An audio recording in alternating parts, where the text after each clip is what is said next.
And we are live. Hello, everybody. Welcome to the show. This is Starlight Beacon Transmissions episode 44. Yes, we've done 44 of these things. My name is Eric Mitchell. I am your host. And we have a great show for you this evening. Tonight, we are going to be talking about some comic book news, some book news. We're going to be talking about rumors of a family friendly High Republic show. We're going to be talking, yes. We're also going to be discussing the rumors of Kenobi premiering in May. And, of course, we are going to be breaking down episode 2 of season 3 of The Mandalorian. Oh, wait, I'm sorry. It's the Book of Boba Fett. I apologize for that. Uh, and joining me tonight, as always, I have a great group of people with me. Making her return after making her debut last week, she has ham. I It's have ham. Luna. Yeah. I've got honey baked ham. It was my birthday yesterday. I'm 22 now. Yeah, well, happy belated birthday. Thank you. And this is our gift to you. The hammer. Yes, the ham. Okay. You had nothing to do with it, but Yeah, it's your we gift had to me. nothing to do with it, but it's our gift to you. You know what? I appreciate it. Yeah, not a problem. We're like, what can we get Luna for her birthday? Oh, the ham that she already has. It's fine. Then up next, making her return, with a couple of. Oh, wait. Oh, There we go. Hey. I don't want to tell you what I did to make it not work. It was That is perfect timing. That is perfect timing. It is Lavender the Librarian. Lavender, welcome back. Glad to be here. Yes, glad to have you back. And joining us once again, it's the Sith Lord Roy Kent himself, Hi. John Byram. John, What up? Yeah. Hey, man, I do have to say, Thursday night was great. If you guys don't know, I was on Level Up Live, which is John and Joey's podcast. That was on Thursday night. We talked Star Wars video games, and that was just a lot of fun. So thank you once again for having me on. That was great. Always a blast to have you on. And again, a big thank you to you for coming on the show and sharing your knowledge, your passion, and your love for Star Wars video games as well. It was really, really cool to have a third voice on there, so I didn't have to listen to Joey for the entire show. Well, That's you great, know, man. listening to Joey for an entire show is kind of a rough bit, you know? It is. Yeah. It is. Yeah, I don't envy you there. I just, little Do you volume just, knob like- over here, just turn it down a little bit. Just Do you just like go to your trailer to like decompress after the show? Just like, I'm done with you, Joey. Like, I gotta go away. I mean, trailer. if by trailer you mean like my bed that's like right there in my apartment, yes, then you're 100% correct. Imagine podcasters having trailers. Yeah. Imagine them. Can you imagine how great that would be? Like, Yeah, right? Sure We there's a will, few Fred. right? There's like I have a full makeup team to make Yeah. this ugly face look a lot better, and then a you look wardrobe great. team because parents stop dressing you like when you're 5, and it's like, oh, you have to pick out your own t-shirt, Timmy. You're just like, I don't know what I'm doing. It's just so bad, but now you have people to do it for you. Like, it's great. It's fantastic. But No, we don't have that as podcasters. Yeah, but as adults, we can dress like we're 5 years old. That's the point of just- being Yes, an we adult. can. Yeah. Yeah, See? I mean, look. See? I mean, I just I have may or may some- not be wearing the same HCS hoodie again. I mean, that is Um, your go-to hoodie. It is so comfortable though. Like, if you know when it comes to comfy hoodies, if you know, you know. That's Oh, all I'm yeah. gonna say. Oh yeah, I've got the 709th hoodie from Galaxy's Edge, and that thing is so freaking comfortable. It's so Yeah. comfortable. Now that I think about it, I don't think I have any Star Wars clothing. What? Too Yeah, much. I'm just now that I think about it. I Thank you don't for think the I do. sub, Fred. He better. Yeah. We'll talk later. But before we get for the Level Up show. Sorry. I will send that link all in right, there. cool. Hold But before we get started, we do kind of have to get a little bit serious here, real quick, to talk about the fandom once again and some of the crap that has gone on over the last few days. I'm not going to mention any names because, uh, I want to make sure that the victims stay safe, and we all know who did this, so we're not going to say anything. If you are using your platform to be a predator and to um, discriminate against people of other genders and other sexual identities and other religions and races, you need to GTFO. Like, seriously, you need to get out. Um, we come together to celebrate our love for Star Wars, and quite frankly, this place, this fandom, this community can be a very dark place uh, when certain individuals are involved and doing what they do. I don't want to get into the details of what happened. There was all I'm going to say is there's a podcaster who became a predator, and it's not right, it's not fair, and it shouldn't be allowed. Does anybody want to share any thoughts on this before? Yes, go ahead, Lavender. I just wanted to jump in and thank you for addressing that Yeah, because it's been something that's been so prevalent for the last, like 2 days now. yeah, Pretty much all I've seen from the fandom community. And I am really happy to see a lot of people with platforms stepping up and denouncing what happened because it was bad. yeah, Um, and I just, I'm glad that there is, a presence in the community where women, non-binary folks can feel safe. And I struggled with the idea of doing something like this podcast for a long time because I didn't necessarily like want to put myself out there as a woman. But I'm glad that this is a space where I can do that. So thank you guys for that. yeah. I mean, this is. I've told you this time and time again, and Luna, you know this, and John, you know this. This is a safe space for everybody. It doesn't matter what your gender is, what your orientation is, what have you. It doesn't matter.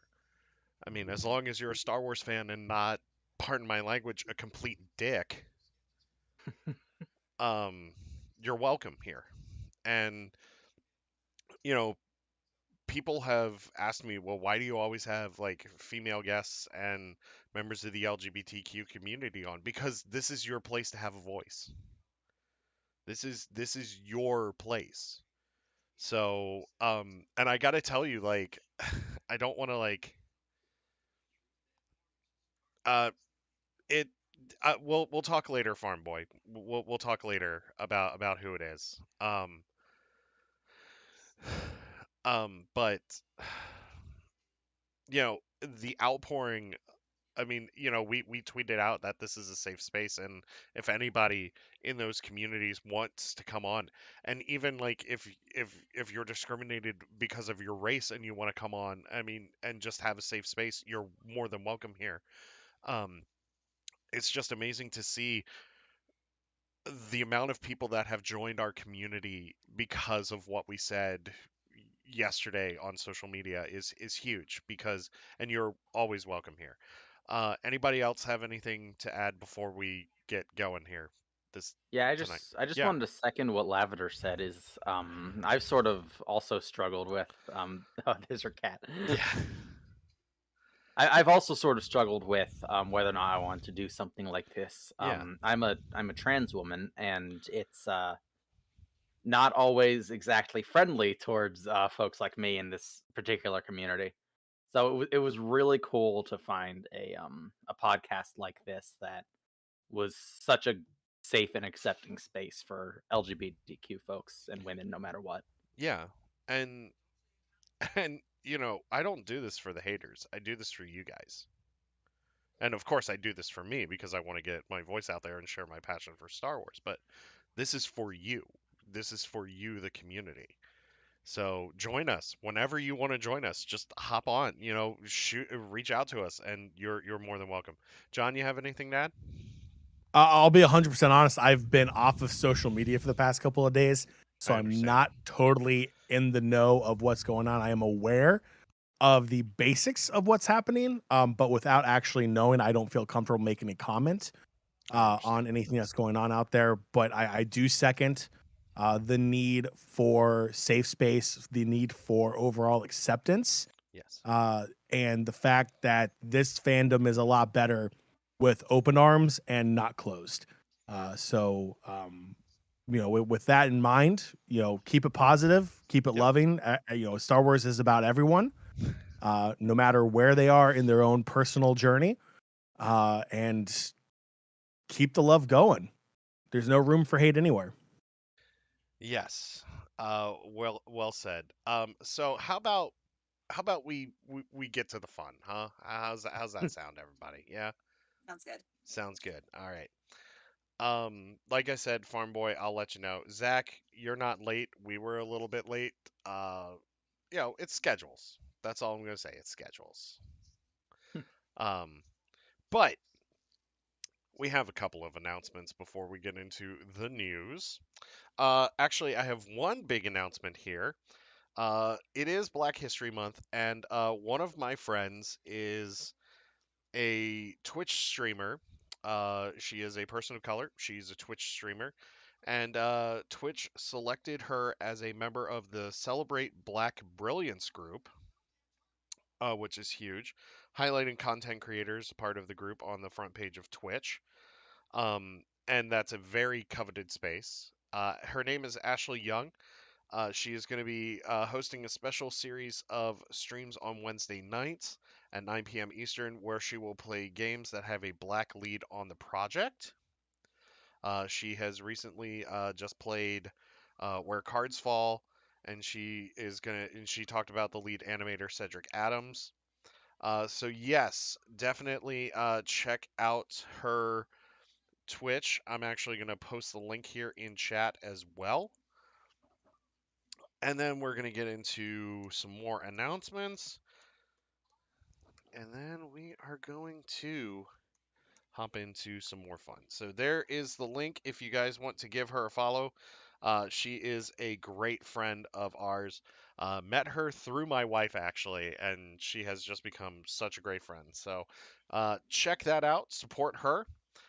Next up, we have, okay, our Uh, we were gonna have a watch party for Legend of Vox Machina tonight, but due to me having to wake up super freaking early tomorrow morning to work at 4:30 a.m., that Oh has been gosh. pushed. Yeah, that has been pushed until Monday night, 9 p.m. Eastern. So join us for that. That will be in our Discord. We will also be posting that link here in a little bit. You can also get that Discord link through our Twitter. And next week is a huge show. We may actually start earlier next week because next week's show is pretty big. Not only is it our Book of Boba Fett season or series finale roundtable, it depends on what the powers that be at Lucasfilm decide for this show, but we are going to be having that. And then later on, we are going to have Stephen and Sarah Mack from Princess and Scoundrel podcast joining us to talk about Sarah being a travel agent for Disney while also talking about Star Cruiser. So we're going to get some of those Star Cruiser details here. John, I know you're just super excited about that episode. I will save my comments until that episode comes around. Okay. Um, Oh dear. On that note, I have something real quick to add. Sure. We just had a new person start at my library this week, and Hmm. we were chatting today.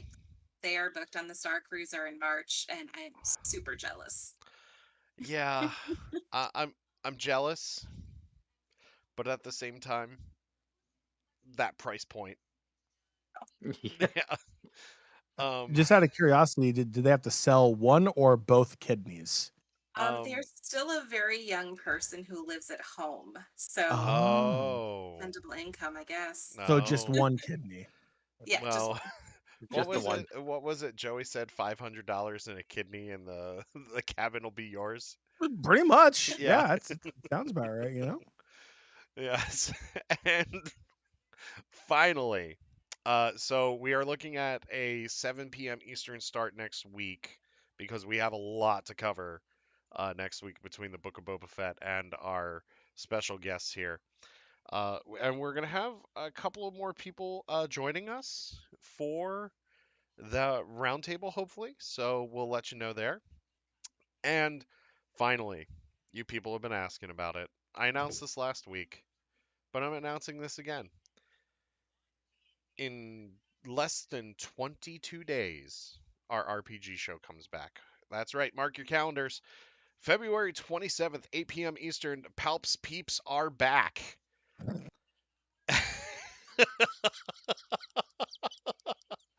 I didn't realize we got a title. Yes. I believe it was Kaylin that called us Palps Peeps. Oh boy. Yeah. That's Yeah. That's going to be fun. That will be 8 p.m. Eastern. And I teased the adventure. I'll tease it again.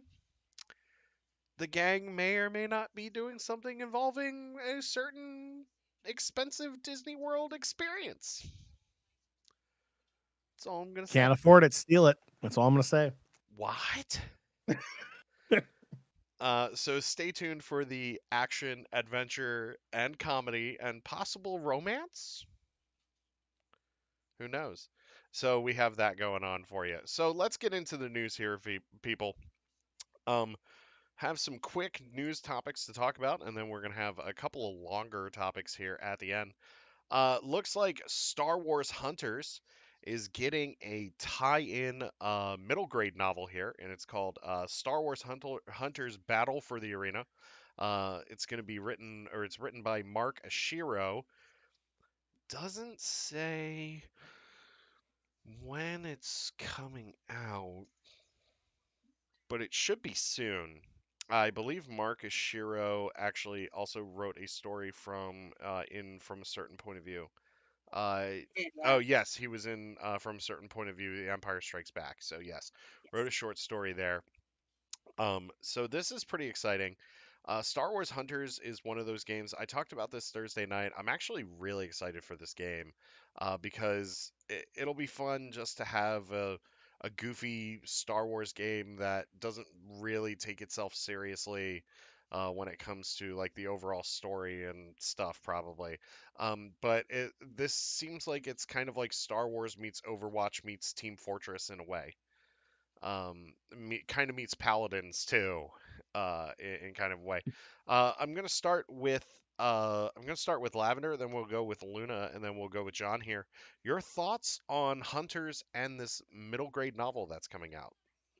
So I'll be totally honest. I kind of lost track of where Hunters was until the announcement for this book.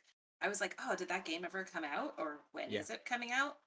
But I'm really excited about it. I love Overwatch, and I never really got into TF2, but Overwatch was fun and I'll be fix toxic that. now. It's pretty toxic. So I'm like, maybe Hunters will be a good departure from that. And I love Marcus Shiro. He's written a couple of YA novels as well.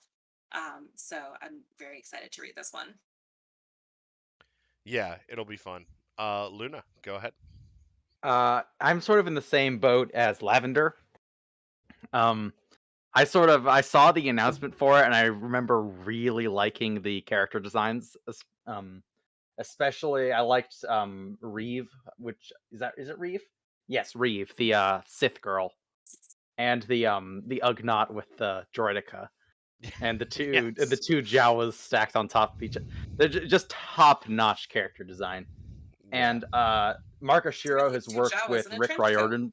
It's always been two Jawas in a trench coat. Yeah. Yes. Mark Ashiro has worked with Rick Riordan before, which is Yep. one of my favorite authors.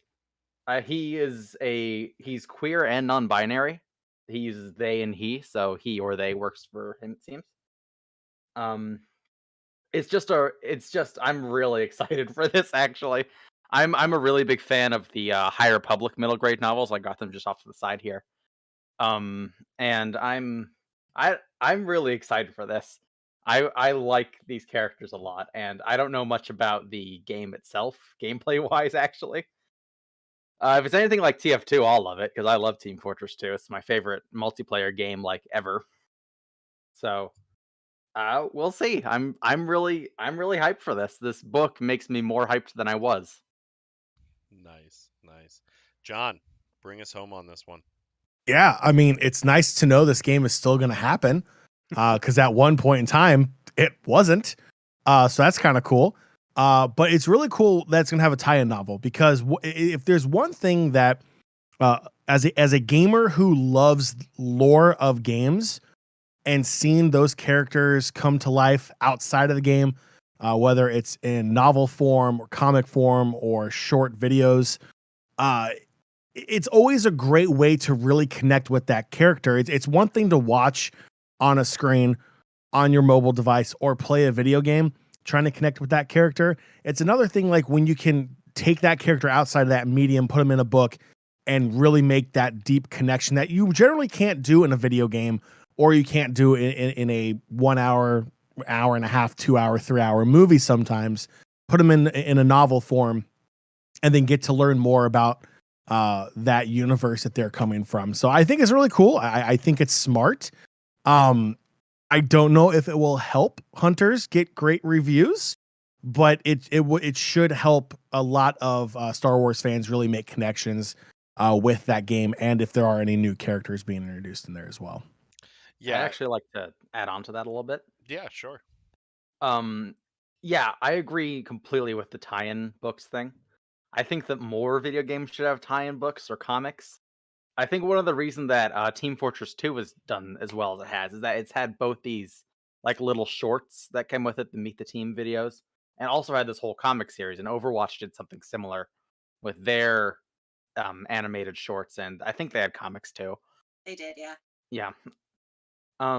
But yeah, I think that's a really good recipe for making a very lore-filled game that will make you really appreciate it more when you play it. And with the quality of the lore of either of those other things aside, it's just a good strategy, I think. Just I one think more quick thing to add on that. This is Sure. going to make my life professionally very easy because when kids get their hands on the Hunters game and then come running in going, "Do you have Star Wars Hunters books?" I'll be like, "Actually, yes, I do." Yeah, Because the amount of Minecraft books there are is like, yeah. yeah, the one thing I want them to be careful of is like what World of Warcraft does, and I love it, but I also hate it. Is that and not saying Hunters is going to be this kind of a game, but there's a lot of out of game lore that will take place in novels or comics, and then a brand new patch will hit the game, and if you didn't keep up with that lore outside of the game, you are going to be 100% clueless when that thing hits. yeah. I don't think that's going to be this kind of a game. But that's my only caveat to having extensive lore outside of a game. But I think it'll be fine. Yeah, I'm in agreement with you there. I believe that since it is Lucasfilm, they'll tread that line Yeah. pretty well. But you're right. Like I've read World of Warcraft books where I'm like, why the hell wasn't this in the game? And why is this in a novel? So, you know, it is what it is. Let's move on here. We have a preview of Marvel's Darth Vader number 20, which, if you've been keeping up with this series, we've had Sabe kind of playing a huge role in this series here with dealing with Anakin Skywalker, aka the Dark Lord himself, Darth Vader. And this, Dad? yeah, Dad. Um, I have to say, the artwork in this looks great. I love like how each Star Wars series kind of has like a different tone art wise. Like Vader's art is definitely darker to fit the tone of the character. And if you're not reading the series, you should because Greg Pak is an amazing comic book writer, and he's just knocking it out of the park with this one. I want to go with John, and then I'll go with Lavender, and then I'll go with Luna here. John, your thoughts on Vader number 20, aka the Crimson Reign tie-in? I love it. Crimson Reign, unfortunately, is not a series I'm currently reading, because if there's one thing I love about comics is there are a ton of comics available. And if there's one thing I hate about comics is that there are tons of comics available. Yep. And just not enough time in the day to read them all. It's like almost if I got paid to do it. Maybe. Maybe.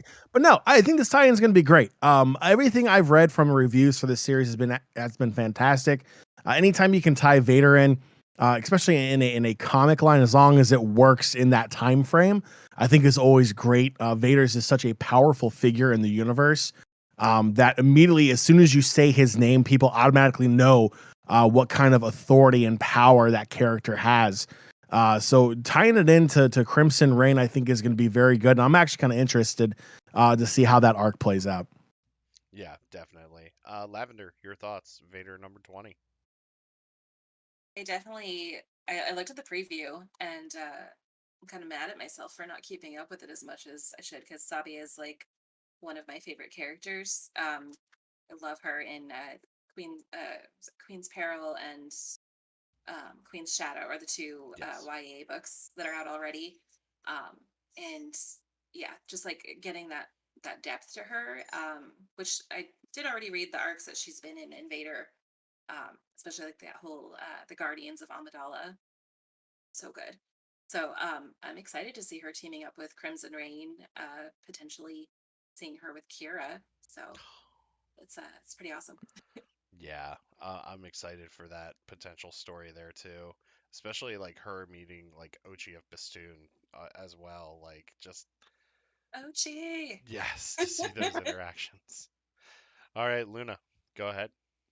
Yeah, regrettably, I'm sort of in the same boat as John, in that there's so many comics. I just spent so long catching up with the High Republic. I've been trying to catch up with the 40-something issues of Dr. Aphra. There's so much Star Wars comics. Yeah. There's so much. I just read Halcyon Legacy last night. But I haven't really been able to catch up on Crimson Reign. It looks really cool. I'm looking at the preview right now. We got Ochi of Bestoon, my boy. We've Yeah. got Darth Sidious. We've got, I think that's an Umbaran. Yeah, there is an Umbaran in the series as well. Yeah. Little droid guy like him. Yeah. Why don't you love I mean, who doesn't love droids? Who doesn't love Yeah. droids, honestly? I can name several. I'll start with Mando. Mando does not like droids. Oh, well, yeah. He's that's coming fine. around. warms He's to coming us. around. And we'll get to that here in just a little bit. Uh, I just realized I forgot to touch on something that was in that Yeah. preview, because it's not spoilers if it's in the preview. Yeah. Sabe finding out that Padme has a son, seeing the video of her saying that they're still good in him. Yeah. I'm a Yeah. little heartbroken. Yeah. More than a little. Yeah. It's That's gonna be a rough one. yeah, it's gonna be a rough one, but it's gonna be a good one. This Vader series has given us quite a few amazing moments so far, and especially the Into the Fire arc that ended on Exegol. Oh my gosh, that one was just amazing. So definitely check out Vader number 20. We have another comic book preview here. You guys are gonna hate me. I literally just picked up out of the Trail of Shadows number 4 today. Um, but I know what's going on. We have a preview here of Trail of Shadows number 5, which shows Emmerich dealing with the aftermath of dealing with the Leveler, and this ends with a certain space station being destroyed. And don't get me started, John. Boom! Oh my god. Oh, you mean like what's gonna happen to the ISS in 15 Yeah, years. 2031. Yeah. At least that one was planned, though. Yeah. Yeah, exactly. Plans. When I read that, I was like, did Claudia Gray write this tweet? Like, Charles Soule retweeted it, and it's like High Republic did it first. yeah, yeah. Did I have a Claudia Gray- lot more thoughts on this one. All right, well then we'll start with you, and then we'll go with John, and then we'll go with Yes. Lavender. Okay, Trail of Shadows is one of my favorite Star Wars comic series ever. I love the like detective noir vibes that it's got going on. Yes. I love how it ties in with the other comics and the books. We've got Uttersond here. I wondered what happened to that guy. And we've got some lore about the Leveler, the Nameless, the Shriekerai, Yeah. and that's just wow. I love this lore so much, and I'm really Hey, Katrina. I'm really excited to see where this goes. I'm super excited for this comic. I Yeah. have it pre-ordered. I'm ready.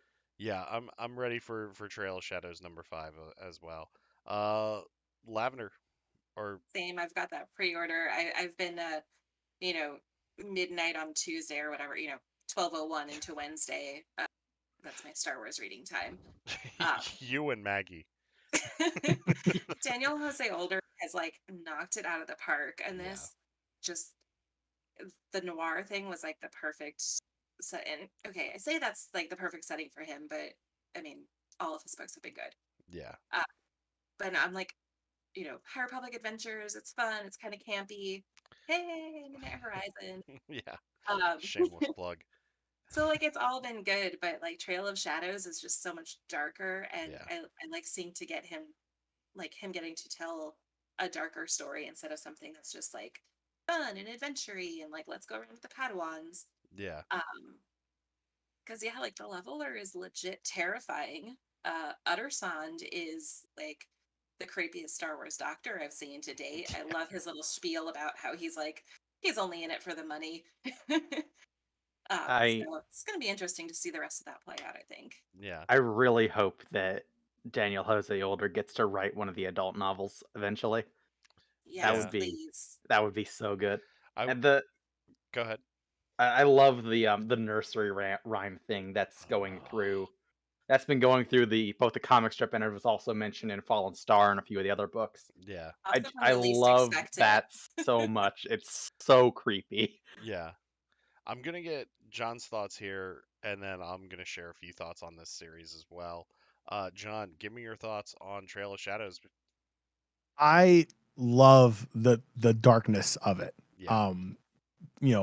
We touched on it a little bit when we had you on Level Up, but one of the things that I feel like is not explored enough is kind of like those dark side of Star Wars. The everything's not always the Jedi winning. It's not always things working out the way you think it is. I really enjoy it when the Star Wars universe can show the other side of what happens, if the mission if it doesn't succeed. Something as tragic in the High Republic as Starlight Beacon being destroyed is a massive, massive moment in that universe. And the fact that they can tell stories like that and show the other side to winning and being successful, I think is very important.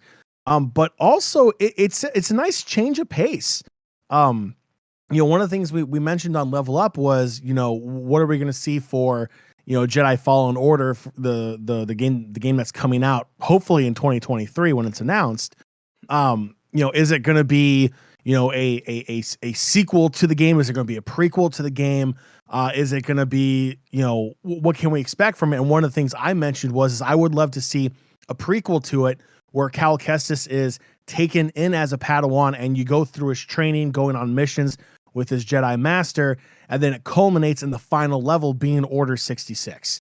And again, I know we had that flashback in the original game, but play it out a little bit more, show us those connections with the clone troopers and so on and so forth.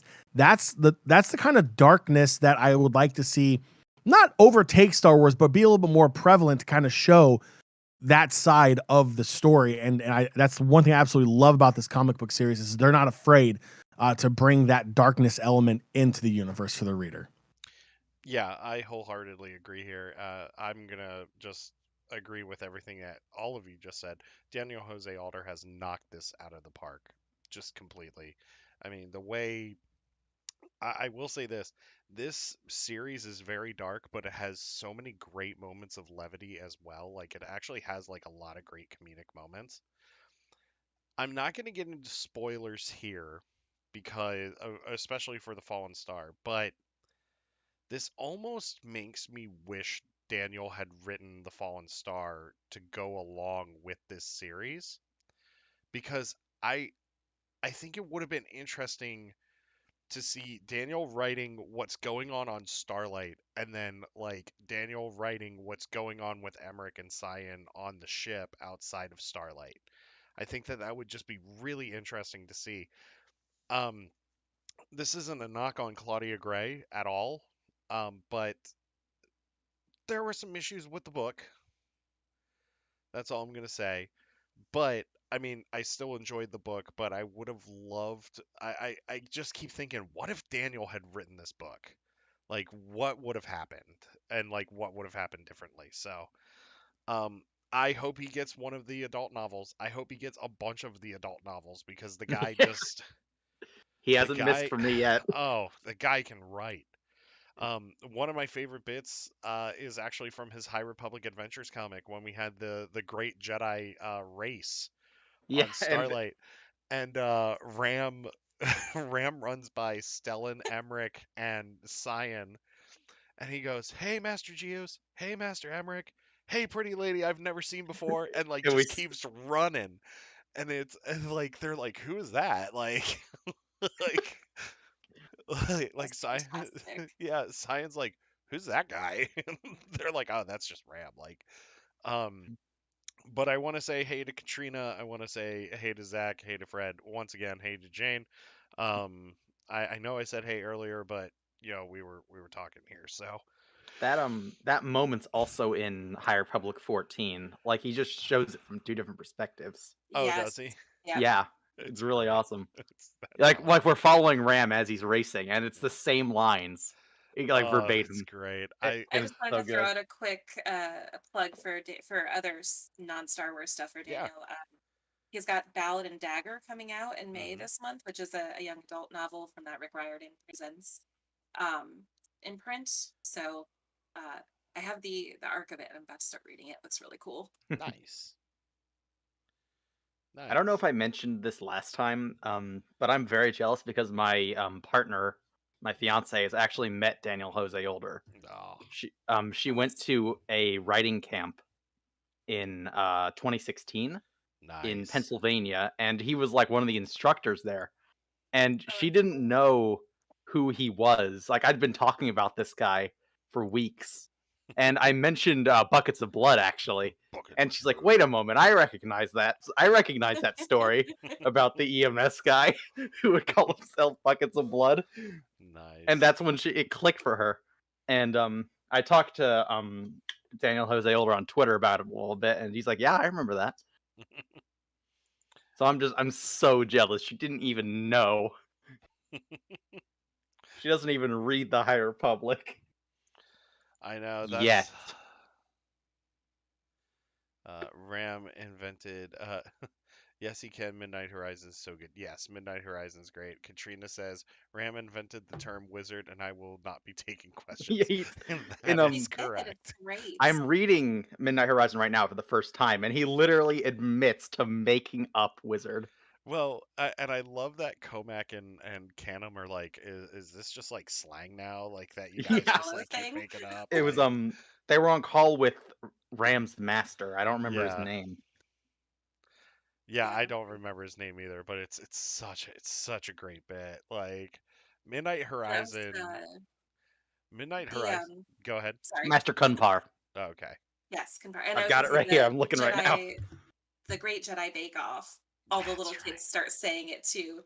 They're like, "Why does he keep saying wizard?" And they're like, "Oh, it must be some cool Valo word." right. Yeah. I It's mean, not even a Valo word. He made it up. Just a ram word. one I last I thing. love Ram.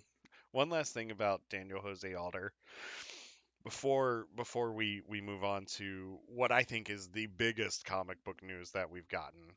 Um, is that Midnight Horizon has to be one of Midnight Horizon and Race to Crash Point Tower have to be two of the funniest Star Wars books I've ever read. I mean, the comedy is just amazing in both of these books. His comedy in Last Shot was really good, but like not as good as it is here. But I mean, it's awesome, and Ramp just keeps saying wizard, and I love it. So I was cackling reading Midnight Horizon. I have a bunch of like highlighted phrases. Yes. I'm still reading it. I'm on like chapter 10, and it's already one of my favorite Star Wars books ever. oh, And Yeah. funny story. My favorite bit of trivia about Last Shot is that I believe Daniel played Lando in the audiobook. oh, he did. He did. Yeah, Yeah. that's one of my favorite bits of trivia. And he sounds exactly like a young Billy D. Williams. It's My amazing. God.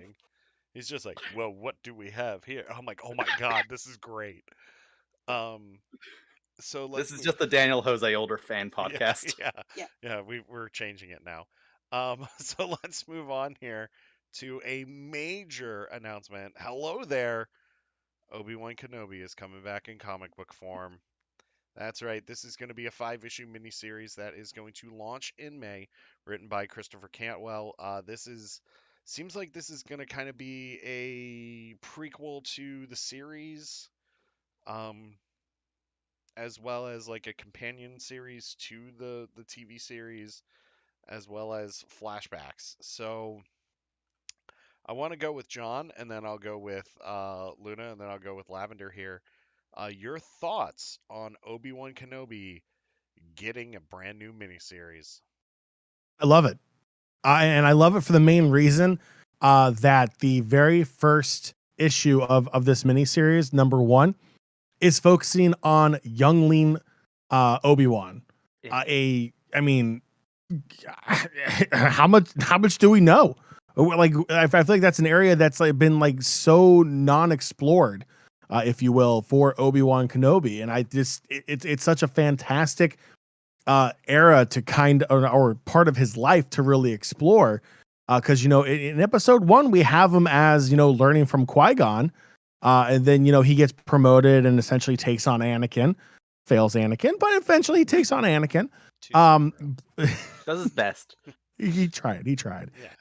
It's not like the Jedi Council helped him out or anything, but I love it. I love it because Obi-Wan is such a beloved character. He is so fascinating, so dynamic, based upon the experiences we see him go through in the cinematic universe for Star Wars. So I'm really excited for this one. I love miniseries. I think they tell a great story. They have a limited amount of time to get that story through, and in 5 issues, I think it's a perfect time to be a companion to the upcoming Obi-Wan series, and I think a lot of people are going to be happy with it. Yeah, I agree. I wonder if we'll see Stu John, his home planet. I mean, why not? The fact that it's I canonically guess Stu so. John still screws with me. Thanks, I hate it. Yeah, I just remember Lucas just being like, he's from Stu John. And Stu John. it's just canon. Just So Jon Stewart. stupid. No. And the Just cover art stupid. looks fantastic. The cover Yes, art yes. does look amazing. Is amazing. Yeah. Who did I say was going next? Luna. Yes, Luna. Oh. Thank you, Lavender.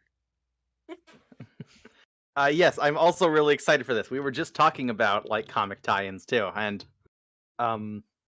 yeah, I mean, I don't know what I can say that hasn't really already been said. It's Obi-Wan. It's a companion to the yeah, it's our boy. This is an Obi-Wan Kenobi comic strip tie-in to the Obi-Wan Kenobi Disney Plus show. I mean, obviously, I'm excited. It would have to be a lot would have to happen for me not to be excited for this. If I'm ever not excited for something like this, I've lost it. I will unfriend you. You can unfriend me. Oh my. You can take me out behind the shed. Oh, Old Yeller style. Yeah, Old Yeller style. I've clearly Yeah. I'm uncurable. But Wow.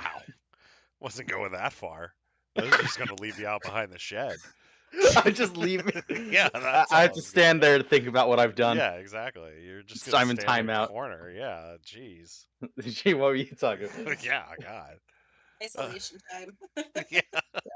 I really wish we knew more about like the series Obi-Wan Kenobi on Disney Plus. Yeah. I feel like they haven't done the best job promoting it. But you know, this is a step in the right direction, and I love Star Wars comics. Not that we have any shortage of those. Yeah. So, Yeah, exactly. so yeah, obviously, I'm so excited for this, and I don't have many specific thoughts other than what John already said. Youngling Obi-Wan isn't really something we've Yeah. explored, to my knowledge. There's that Master and Apprentice book.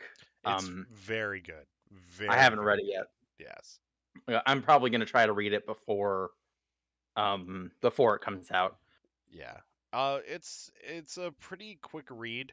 And the audiobook's about like 12 hours, I think, but Okay. it flies by though, like especially when the narrator gets into it, because the narrator actually like sounds like Qui-Gon, like when he does the Awesome. So Qui-Gon good. stuff. Yeah.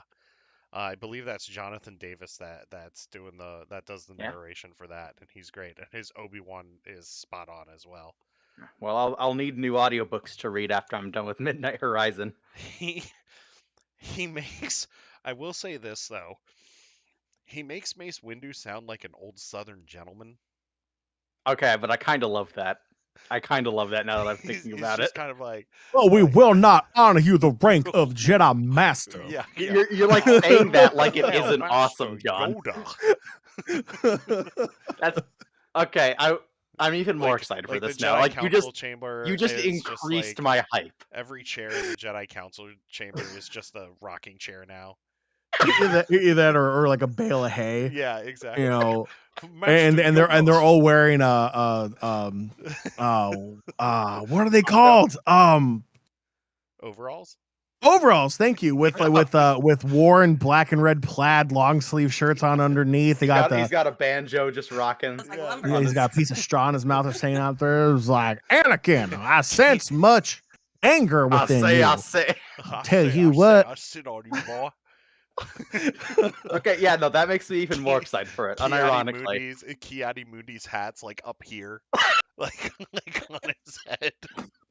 They're over here using a lightsaber as a toothpick. They're like, oh, I'll tell you what. You know, it's just one of those things. You know, that hit was really good today.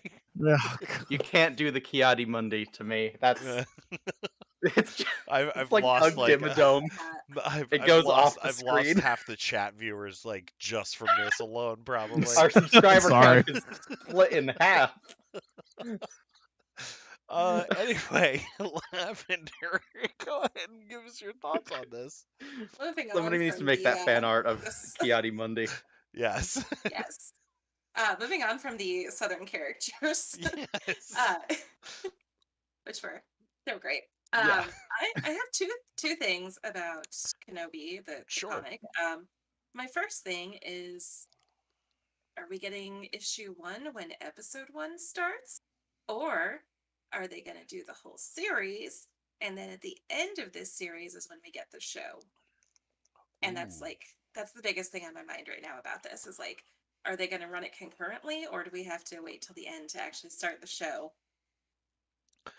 Which, I mean, if it starts at the beginning, then we could have Kenobi in early summer, which would be nice. But I'm not getting my hopes up. I've been burned too many times with these non-existent release dates and, expecting things, which is my own fault. My other thing, and we don't have a trailer yet, but it is what it is. The other thing I was going to say is, I think we need to see Duchess Satine show up in this comic, and I will be a very happy person if we do. Yeah. That's it. I personally am excited for this comic as well. I do have that question too, Lavender. Like, is this going to be like a weekly comic throughout May? Because sometimes Marvel does do that. Like they'll release like a mini series like every week for a month, just to like roll it out.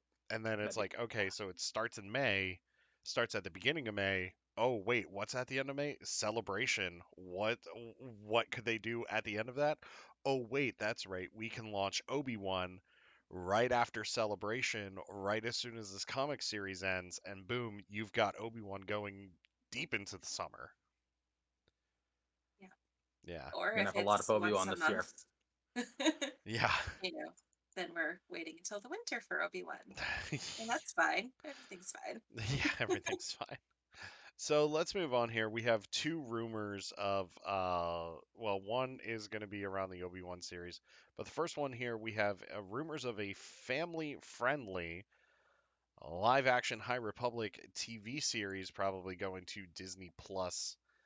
Um, I want to get Lavender's thoughts, and then I'll go to Luna, and then I'll go to John here about about these rumors for this series. I mean, I take these rumors with a grain of salt until it's actually confirmed by Lucasfilm and Mhm. like Variety, Entertainment Weekly, like some of those other bigger publications. Not saying like the person that reported this rumor doesn't have sources. I'm just saying like until it's confirmed, we don't really get our hopes up. Your thoughts, Lavender, on this series? For being honest, I thought it was going to be like if we did High Republic kid stuff, I figured it was going to go the animation route. Yeah. But that's fine. I think live action kids would be great because we haven't seen that like for this, that targeted audience yet. Yeah. Most of the live action has all been like a little on the darker side. Like my kids are like just old enough to kind of not like they're able to watch it, but I'm like if they were any younger, they wouldn't. So I think it would be really cool to have, a family friendly one to share with them. And of course, they love all the High Republic Adventures kids. Yeah. So, like live action for Nestra, yes, please, let's do this. And Lula and Zine and Ram and Lula all of them. Z. Yes, that would be amazing. Yeah. And I'm kind of hoping that it would be Justina Ireland would be the author on board with the project if that's the case. Yeah, her and Daniel, I think, Yeah. would be the two perfect choices for that, definitely. Her kids stuff is just Yeah. she writes so well for that age group. She really does. Test of Courage and Mission to Disaster are amazing books for young readers. Luna, your thoughts? I'm super excited for this. I would love it if, Daniel Jose Older, Justina Ireland, if they were doing like a show, that would be awesome for them. Mm-hmm. My only concern about this, and it's such a weird, petty little concern, is that for people who haven't read the High Republic, it's sort of got this stereotype of being very kiddie and not as I don't know. It's got this reputation I've seen among people who haven't read it yet, Yeah. or don't intend to, of being very family friendly and Disney-ish. And like that's not really what it is at all. And just I know we've got like the Acolyte coming out, which will probably come out before it, I imagine. Probably. Which will hopefully sort of dispel that notion. Yeah. But my only if it was only this coming out, I would be concerned that this would be kind of perpetuating that false sort of how people see it. Yeah. But Yeah. like that aside, I'm super excited for it. Yeah. I loved the middle grade stuff for High Republic, and I would, even if it's just like that same sort of tone, the same sort of writing, I'd be super cool with that, especially if we had Justine Ireland, DJ Older doing it. Yeah. Because I loved Test of Courage, I loved Midnight Horizon. Well, I loved Midnight Horizon too, but that's not what we're talking about. Mission to Disaster, I loved Race to Crash Point Tower. Yeah. That sort of writing in a show would work really well, in my opinion. So I'm super excited. I'm just sort of worried about the High Republic's perception towards fans who are sort of on the fence about getting into it. Yeah. No, I get it. John, your thoughts? Family friendly. So I'm thinking Claudia Gray is the producer and writer. Yes. For the series because that's family friendly when everything blows up and dies. Oh, of course. Let me see here. New villain, Lord Darth Mickey Mouse, is gonna make his appearance. Family friendly, remember. Yes. Let's see here. No, I think it's gonna be cool. You know, I can understand you know, Luna's concern about it being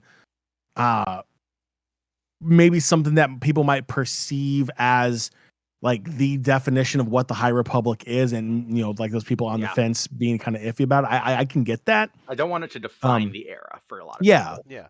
And that makes sense. And I feel like, you know, if that is a live action going on Disney Plus for a lot of the fandom that does not read the books or the comics or anything else, that will be their first introduction to it, and that is a real possibility. But at the same time, like I'm kind of curious as to what family friendly really means.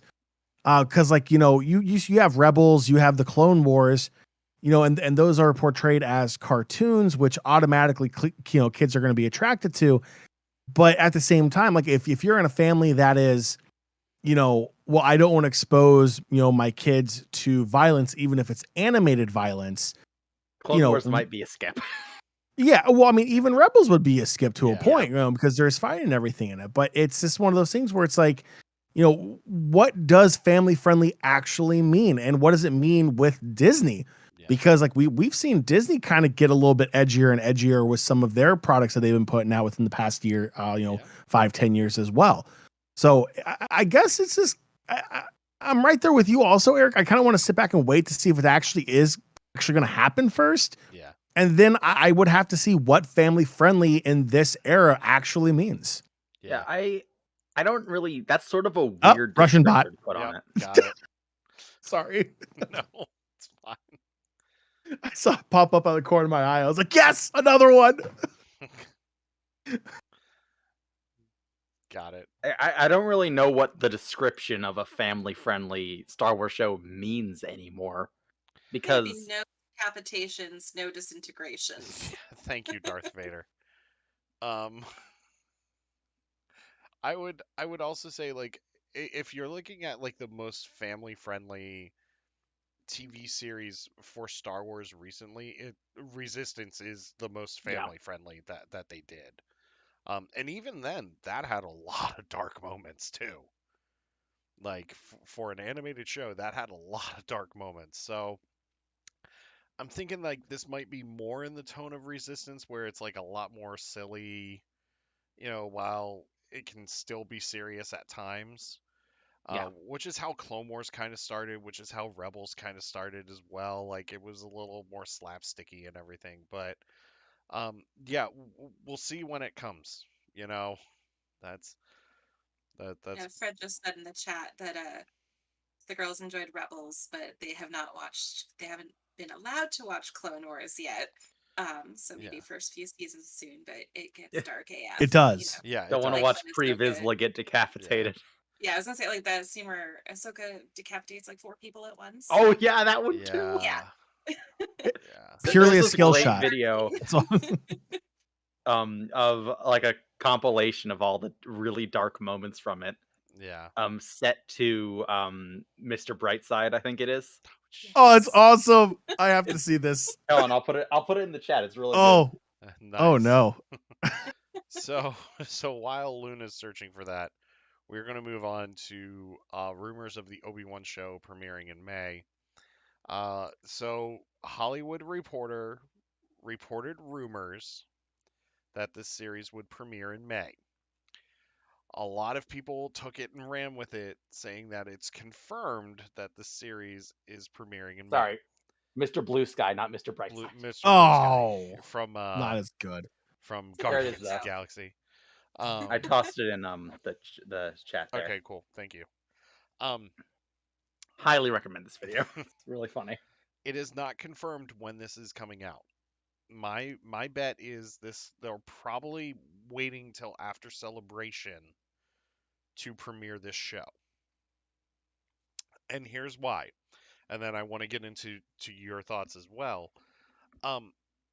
it makes more sense to wait until after Celebration, because then you build up the hype of getting Ewan McGregor and Hayden Christensen on the same stage at Celebration to promote this show.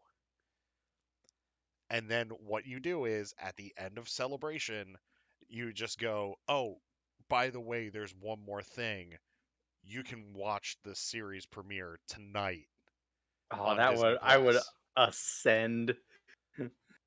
You know what I mean? Like that. Yeah. If I'm Yeah. Lucasfilm, that's what I'm building towards, because you've already got the hype. You have a sizzle reel, a minute and a half sizzle reel of Ewan McGregor and Deborah Chow talking. That's it, and people are hyped through the roof for this thing. And then you just don't even do a trailer. I mean, just don't even do a trailer. And just at Celebration, just on the last day, you have that panel with Ewan and Hayden, and just go, "Oh, by the way, you can watch this tonight."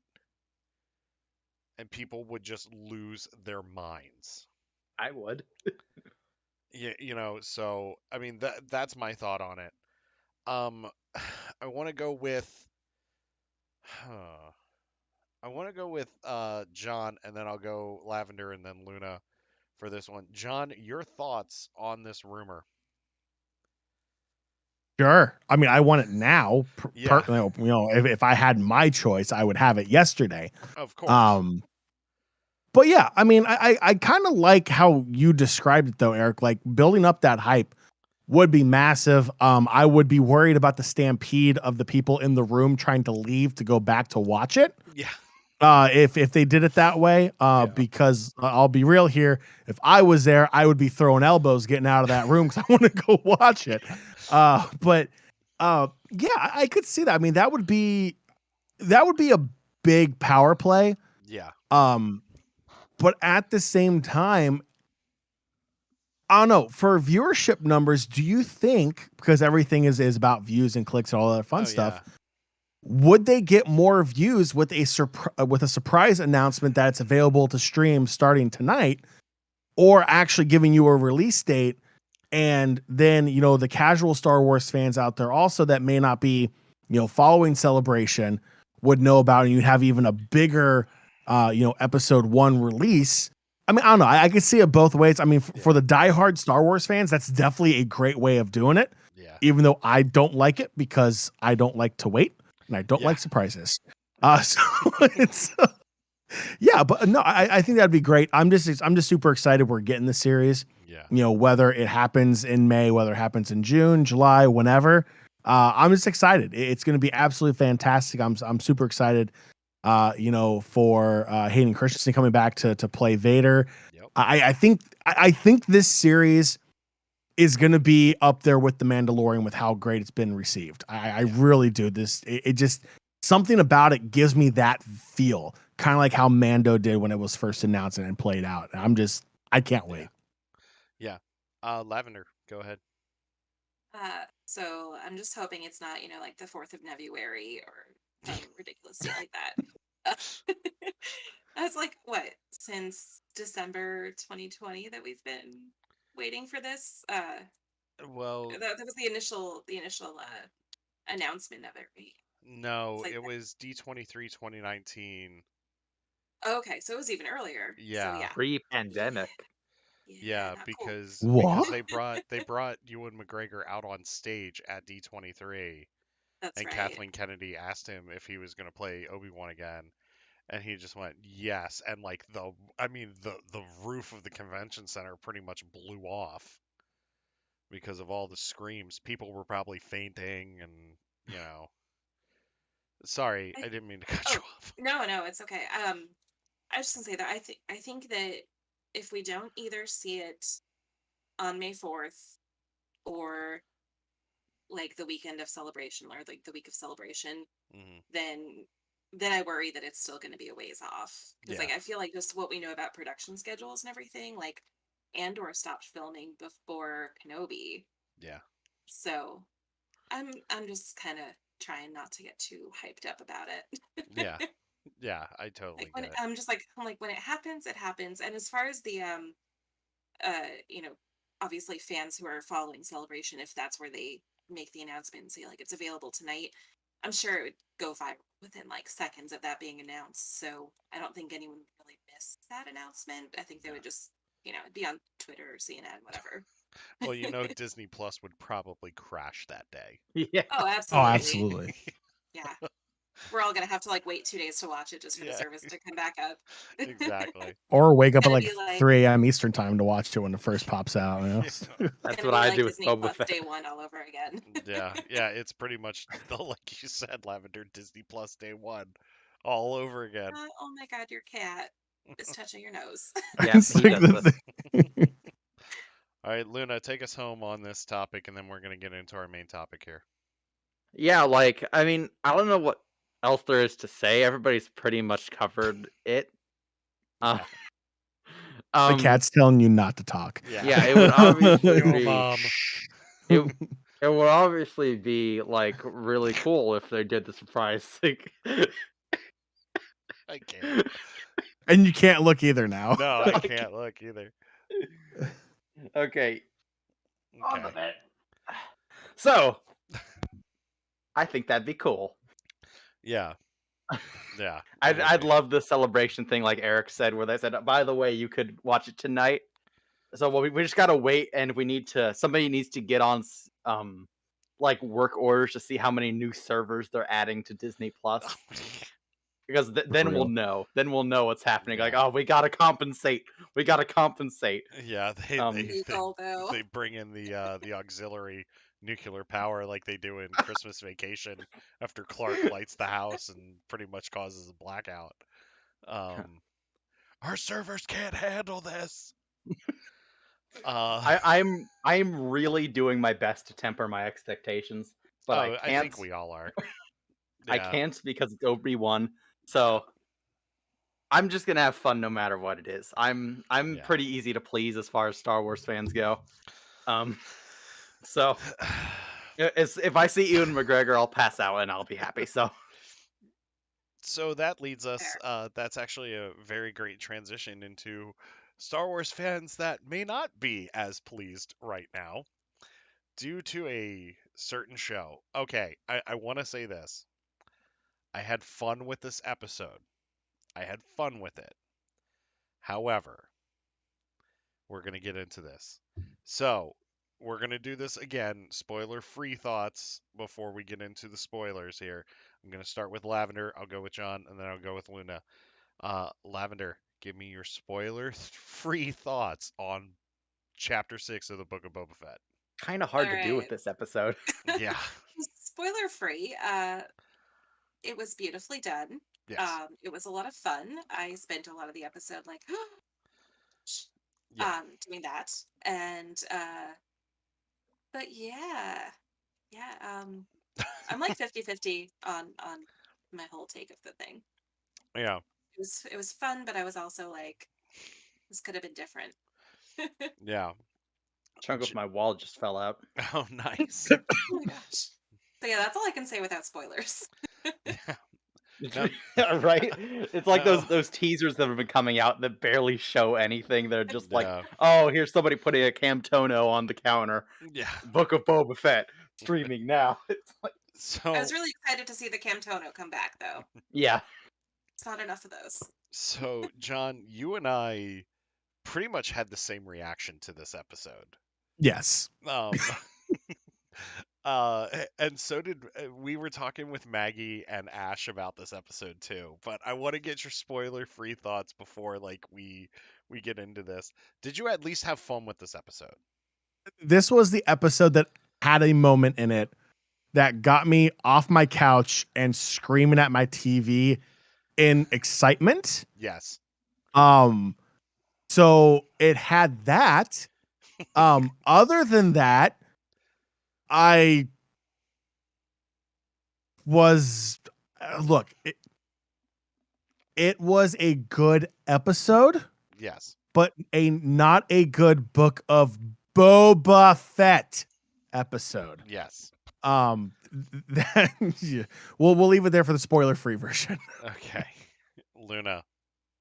I liked this episode more than most people, I think. Okay. Like, I had a great time the entire You can time. leave. No, Okay. Get out. Again, I'm easy to please as Your far safe as Star Wars space is fans go. closed. I'm like, I'm a lot less, this is a flaw. I'm a lot less critical of Star Wars media than I should be. I'm well aware that I should be a lot more critical objectively, but it's really hard for me to hate this episode anyway. I will say this. If you love this episode, that's great. I mean, I do not fault you at all for loving this episode. I mean, seriously, because it's a beautifully done episode, as we've stated. It's a fun episode. It has some great moments in it, and it's Dave Filoni, and you know that he can direct live action Star Wars. So it was, if you had fun with it, that's awesome. Like, seriously, and if you love this episode, that's awesome. Like, I really did like this episode a lot. I wouldn't go as far as say as I loved it. I loved a lot of moments in it. And I thought it was. I had a really good time. I don't think there was any part of the episode where I was upset by what I was seeing, other than not enough Boba Fett and Boba Fett. yeah. I wish he was there more. I'm sure that there's going to be a lot of him in the next episode. If there isn't, then I will be very sad. But I mean, it's the last episode, so if it's Yeah. not, well, then okay, let me say this. I'm even more sure now that this isn't the only season. If I'm wrong, I'm like, I don't know what I'm gonna do. I'm gonna like chug some lemon juice or something. Okay. Okay. Yeah. We'll make sure you're on that night. Yeah. So. Oh, I really wish I hadn't said that now. No. I really don't like. It's on the internet. It's Yeah, so on it's the it's internet, there it's now. there now. Like, Yeah. Everyone knows what you said. Yeah. But yeah, point is, I'm pretty sure there's gonna be another season. If they're not, shame on me. No, you can't take this back. You can't walk it Damn back it. now. I think So- after this week, we need a 2-hour finale that's just Boba Yeah. and Fennec. you will get Yeah. 38 minutes, and you will be happy with Yeah, it. exactly. Thing is, I will be, because that's the kind of person I am. So normally we dive into it and we go break down like from beginning to the end of this episode. There's so much to do. But though. I can't do that with this because I have to talk about there's two big things that I have to talk about with this one. So now Are we're we getting venturing into spoilers? we are. So You are if now entering the spoiler zone. Picture, if you will, a Disney Plus series about a man named Boba Fett that he's barely in. For the last two Great. episodes, he's barely in. Yeah. So He's barely in. okay. I hated Luke and Grogu. I hated it. I couldn't stand it. I mean, I shouldn't say I hated it. I didn't like it. Because it just detracted from everything that was going on. Especially the beginning where you have Cobb Vanth just like owning all those pikes. And he's just like, well, I mean, think it through. I'm like, yeah, he's back. This is awesome. And then it cuts to freaking Mando going to where Grogu is. And I'm like, I don't need to see this. And then it goes back to Tatooine. And I'm like, all right, yeah, now we're getting into this. We're halfway through. This is going to be great. We're getting into the meat now. And then it freaking cuts back. And at that point, my wife was watching with me, and I literally yelled, I don't care. I don't care. Now the end. With Cad Bane. Holy, pardon my language, but holy shit. I think that was John's moment where he was standing Yes. up. Huh? I was so excited to see him. Oh my god, it's so good. As soon as I saw the brim, and as soon as I saw like the coat in the wind, I was like, yeah, that's freaking Cad Bane. Saw him from the distance, and I was like, yes. they're not going to, are they? Did they do this? Oh, and he He shows looks. up. I know there's like discourse about this, but I think he looks really good. He looks He looks great. great. Yeah. Okay, first off, wrong shade of blue, and his mouth is way too high. I keep This is seeing 2022. We should be able to fix that post production. Okay. Yeah, I keep okay. seeing those like parodies where they morph Christopher Yes! Lee's face to Yes. be in the shape of how I Count posted- Dooku looked in Clone Wars. I saw one. It looked like Cad Bane had like 18 chins on him, and Yeah. I'm just like, I love can the we like parodies calm they're down on the making. editing, please? saw- I really like the parody ones that are being made. Yeah. They're really funny. So good. I saw the one. It was the meme, and I shared it in our Discord where he says you shouldn't be sticking your nose where it doesn't belong, and it's Forrest Gump. Like, well, Cat Bane, you ain't got no nose. You went full Voldemort on that Yeah, one. exactly. His voice is chilling. It's so just good. as scary as it is in Yeah. Clone Wars and Bad Batch. He's somebody tweeted like unpopular opinion, but Cad Bane scares me more than Darth Vader, and Oh, like yeah. I kind of agree. He's terrifying. I mean, On and that point, my husband was like, he looks like something out of the Guillermo del Toro movie he does. Yeah. in He live does. action. Yeah, He really especially with, like, does. the teeth. So let's actually talk about this confrontation because I think like this is the big thing to take away from this episode. He shot the sheriff and the deputy. Yeah. Okay, so Cobb Vanth, our boy Cobb Vanth, is back. Which I gotta say, he's my boy. He's my boy. I love this guy. My man Timmy. Yeah. Oh, Timothy. Quick side note: if you've never seen anything that Timothy Oliphant has done, go to your local library and like get all the seasons of Justified and just binge that because he's amazing in that show. My favorite Timothy Oliphant appearance is that cameo on The Office where they say that he looks like Josh Duhamel. Yes. Yeah, when they hire him after the Yeah. stakeout with Meredith. Yes. It's so great. And he was amazing on Deadwood as well. Like just incredible on that show. So definitely check that out. Had the deputy not been involved in the shootout, I think Cobb would have taken Cad. See it. Think so? Yeah, I think he would have taken Cad. Or at least would have been a draw. Yeah. Now I Yeah. will say this: Cobb is not dead because he got shot in the Oh, shootout. no. Oh no. Yeah. So Got his the son deputy back. is dead. Yeah, oh yeah. Well, the deputy on. deserved it. I'm sorry. If someone tells you to go know. inside, like, yes, I'm upset that Vanth got, took a shot to the shoulder. I'm upset okay. too. But at the same time, I was very excited the deputy took 5 rounds to the chest.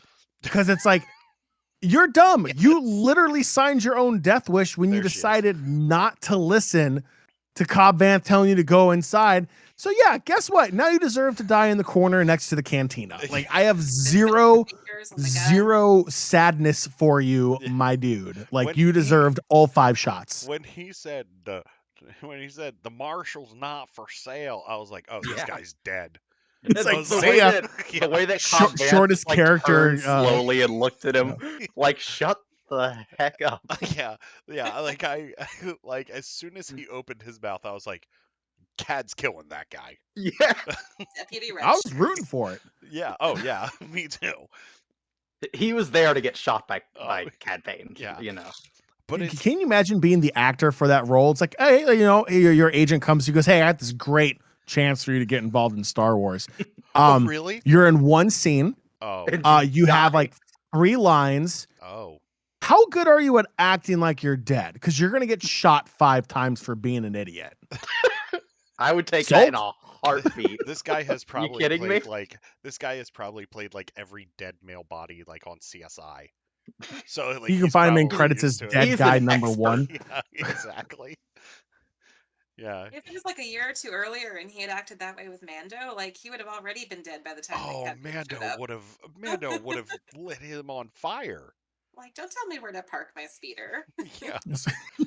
you got to park your ship over there. And Mando's like, no, I don't.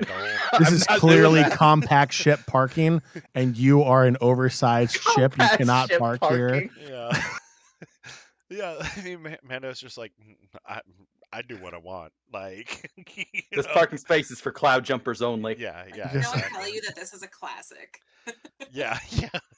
And then and I love that Cobb Vanth. I love their interaction together too, because I was Mhm. wondering how, because I called Cobb coming into this story at some point, and I was wondering like how they were gonna do it. And I just love his interaction with Mando, and he's just like, "Oh, is that an N1?" Like they geek out over Mando's new ship too. Somebody on Twitter pointed out that when Din is by Cobb Vanth and talking to him, he sort of sounds a little more Southern himself. Like he says He Yes. does. folks and stuff like that, just like unconsciously conforming to Timothy Oliphant's speech pattern. And I think that's really funny, like it being an in-universe thing. Yeah. Fred just pointed out the actor of the deputy is also stunt double in the show. That's Oh, actually pretty cool. That's yeah. pretty cool. He's still terrible in this role, but His number one stunt is dying. I mean, yeah, that's yeah. pretty good stunt if you ask me. How good are you at acting like you're taking 5 shots and then falling over? Yeah? Good, perfect. Um, so let's move on here and talk about the Luke and Grogu and Ahsoka and Din Djarin thing, and Can I go first so I can just put some yes. positivity in here? Okay. No, no, not allowed. You're done. No. Get out. N- Yeah. Negative space There you only. go. Negative thoughts only. Ow, I just hit my knee real bad. Oh, Okay. see, that's what you get for being positive. That's what I get. Yeah. So, I didn't mind this. I do agree that it probably shouldn't have been in this show. Yeah. That being said, I did like the content. No, I get I it. think this should have been in The Mandalorian instead of in the Book of Boba Fett. I definitely think that the other parts of the episode were stronger than this part. Yeah. But that being said, I still did like it. And it was, I did think it went on a little too long. I think that it should have ended when Mando left. Yeah. But I did enjoy seeing, Luke and Ahsoka together. That was pretty cool. I think that it was a lot of people were upset about Luke's sort of characterization in that he was sort of falling on the same mistakes that the prequel Jedi did. But I actually Yeah. do like that because that sort of leads into what The Last Jedi was all about and how Yeah. Luke's mistakes led to the Order failing again. Yeah. So I think that was consistent characterization. Again, shouldn't have been in the show. I acknowledge that. But I did like it. I did like it in general. I think that it should have been in The Mandalorian and not in this show. Yeah. Maybe even in Ahsoka. There should have been more of every other part of this episode that wasn't Luke and Grogu. I do like that Din never actually got within talking distance of Grogu. I do like Yeah. that he didn't get to like actually see him. Yeah. I think that's good. But other than that, I will say this. I think this version of Luke looked 10 times better than the yes, version of Luke that we got in the Mando season finale. Now, granted, it was a very short bit in the Mando season finale, which is why he looked as rough as he did. But in this episode, he looked great. I mean, didn't they hire like the guy who fixed it on YouTube? Yes. Yeah. Or at least that's. Yeah. No, I see your thoughts on that as well. I mean, I know that a lot of people liked the Luke and Grogu and Ahsoka stuff. All right, Lavender, go ahead. All right. So on that note, I did like seeing this. However, I agree that it should have been in a different show. Yeah. Like when we see Din saying that he has to go see a friend, like they could have skipped that in this episode and just picked that up again in Mando season 3. Like we didn't have to see his interlude before we see him come back to fight against the Pikes with Boba. Yeah. So I'm a little My only big qualm as far as like the quality of the Luke appearance, I don't love the way that they're doing the voice with AI. Mhm. And I know that Mark Hamill, someone was saying earlier that he did a Forces of Destiny, like one of the little animated shorts where he was playing a younger version of Luke, and it just didn't work out. I'm like, that's fine. There's other voice actors out there who could have covered the part. Yeah. Uh, Excuse me. and Mhm. I know Matt Mercer has been thrown out there as one, Mhm. or they could just go with the way that they did with Solo, and I wouldn't feel Just- bad seeing a new version of Luke. Just recast Luke, Yeah. recast Leia. Yeah. We I get agree. Honestly, get Alden as Han. We get people Billy will Ward get as over it. Leia. Yeah. And Yeah. then we get a new Luke, and I think that would be perfect. I thought Ahsoka looked a lot better than she did in Mando season 2 as well. Yeah, I did notice She that did. too. Her head tails were a lot less wrinkly. Well, yes, they were also, like more fluid. also keep in mind, like, the lighting in the episode that she's in is a lot darker too. That's true, yeah. Yeah. So it could even be the same headpiece, but just lit better, Yeah. where like it doesn't pick up the shadows as much. My biggest frustration though was see Luke make Grogu make that choice between being a Mandalorian and being a Jedi. But we know that there's the other Mandalorian who didn't have to make the choice with Tara Vizsla. Like he was able to be both. And we know that Luke going forward lets Leia and Han and Ben still have a relationship during his training. Yeah. So I'm wondering if like the next time we see them, he's going to realize he's made a mistake and maybe let Grogu pick both. Yeah. I do think that this is a setup for character development. I don't think that I do too. Yeah. Yeah. Because Grogu's gonna choose Mando. Yeah. Like, definitely. he's gonna choose Mando. And another thing, does Luke know about Tara Vizsla? I doubt it.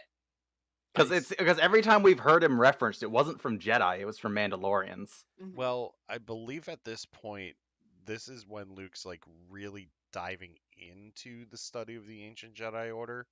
Yeah. Because he still has Obi-Wan's journals at this point too. Right. And that was like from everything that Obi-Wan learned when he was a Padawan. So we'll have to see. All right, John. Wait, before you go, another couple things I just remembered that I also liked. Just gonna get a little more positivity. Just gonna squeeze it in here. It's because you know I'm going next, isn't it? Oh yeah. No, Okay. obviously it's because I know you're going next. What are you talking about? But I liked seeing Yoda's lightsaber, just in general. I liked seeing it. That was cool. It was cool to see. I liked seeing a little flash of Order 66. That was also cool. Okay, you can go. All right. I mean, I'll never say anything bad about seeing more sides to Order 66, so I'll just leave that there. Number one, I was highly disappointed to learn that the Jedi buildings were, the rock buildings are actually made by droids. I figured the Jedi would have used that as some kind of like meditation or like learning patience kind of project, building those little Quonset huts that they had. Fun fact, droids build them. That was a little upsetting. And they're called droids. Yeah. I liked the droids. I found it absolutely hysterical that Mando did not know R2-D2 because it was like, oh, it's the most famous droid in the galaxy. And Mando's like, you're a bucket of bolts, in my opinion. I don't know who you are. I thought that was fantastic. I thought it was funny as anything. Mando's constant, he doesn't know anything about Star Wars. But here's is the thing, the though. funniest thing to me. He doesn't know he's in Star Wars. But yeah, it's great. That's great. Here's the thing. Mando met R2 in the finale. But he didn't get his name, though. I know, but still, he should have recognized the droid. I don't think there was anything to suggest that he didn't recognize the droid. All R2 astromech droids look the same. Let's be real here. They all got the curve. Hey, that's the way the manufacturers made it. Like all R5s had that little trench in there. Are you for? Wow.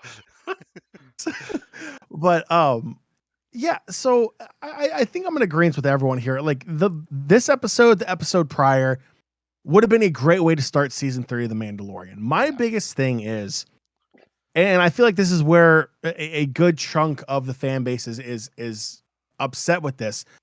Are these last 2 episodes bad? By no means are they bad. No. Like from a pure writing and cinematic perspective, they're 2 pieces of incredible storytelling. Yeah. And they're amazing.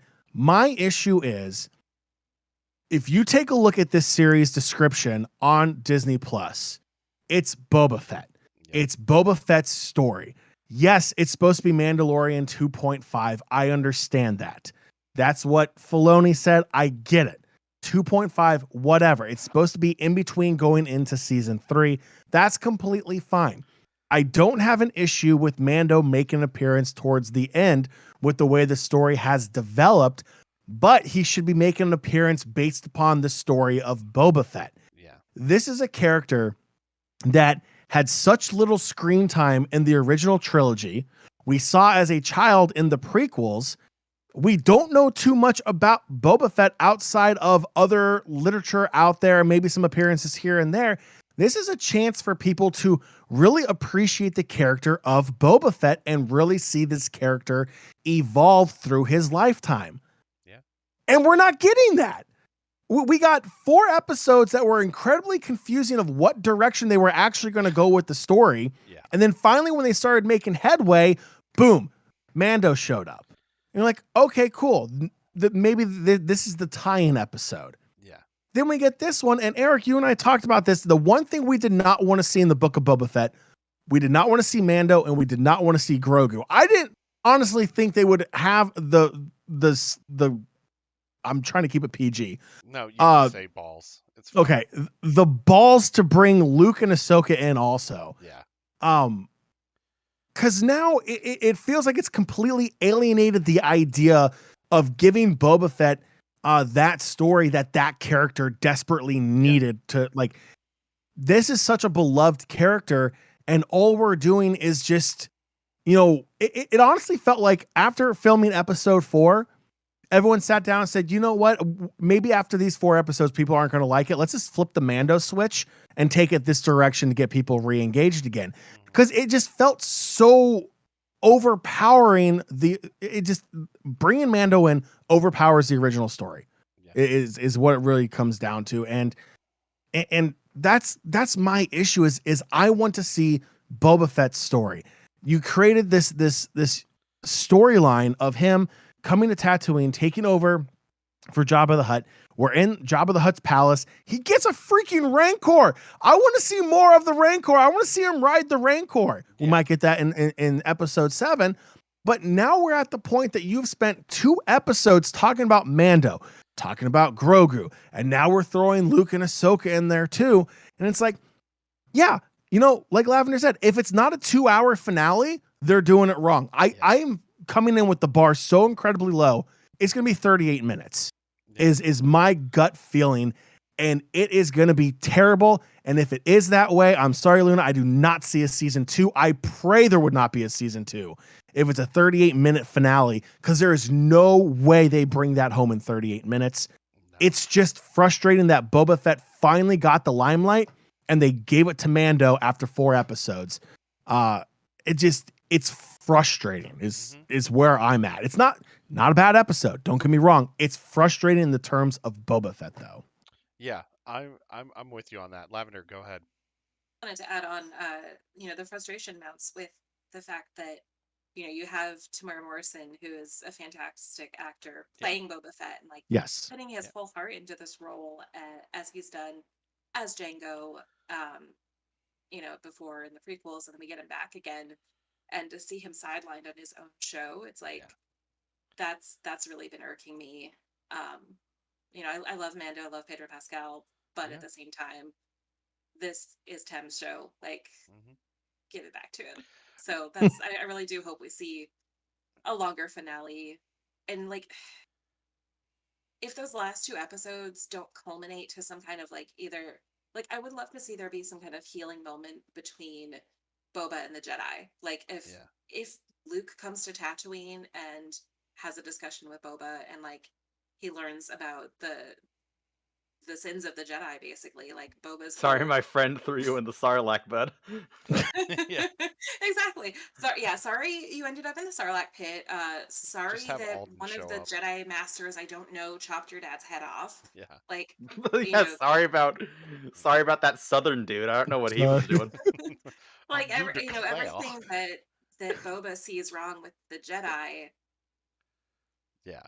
like if this all culminates in the finale with, you know, Luke and Boba meeting, I need there to be some kind of like, hey, your Jedi Order really was messing up for a good long while.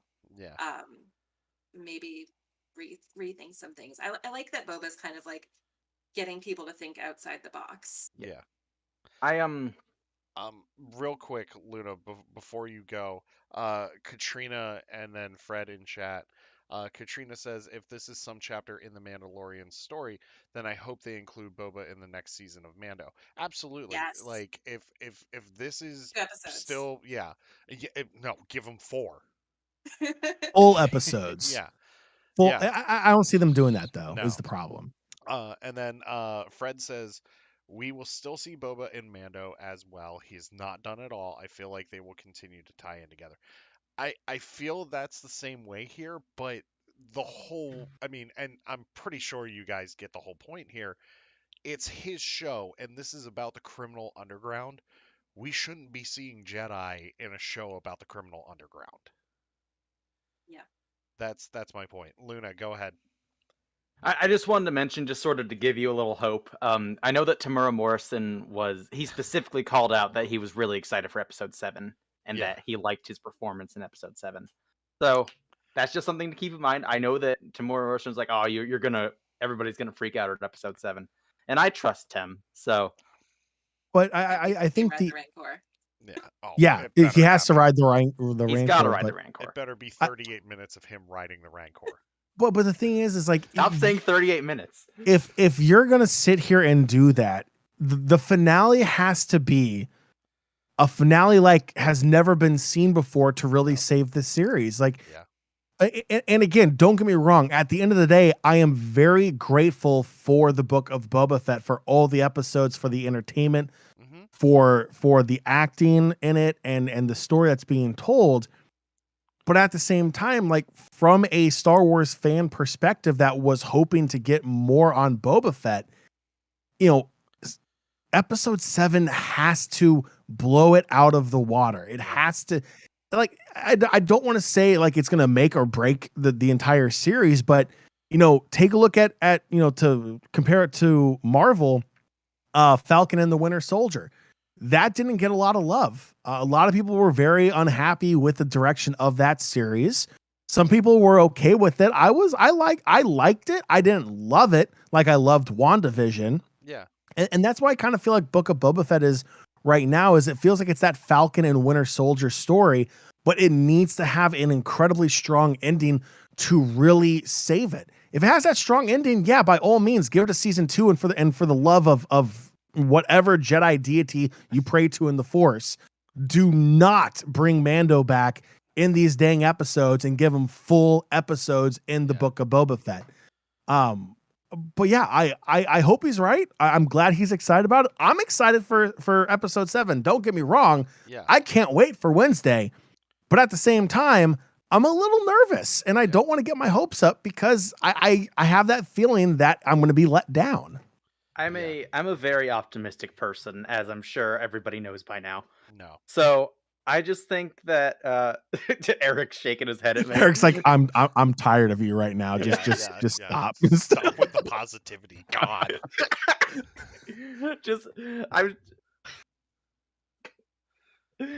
No, go ahead. I think it'll be great.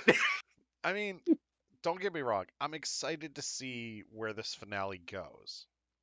But another one of the issues that I had was you haven't built on the relationship between Boba and Fennec Shand either. And these last 2 episodes could have been great moments to really build on their relationship and really show them. I mean, we already know that they work well together, but we haven't really we haven't really watched them build their relationship. Go ahead, Lavender.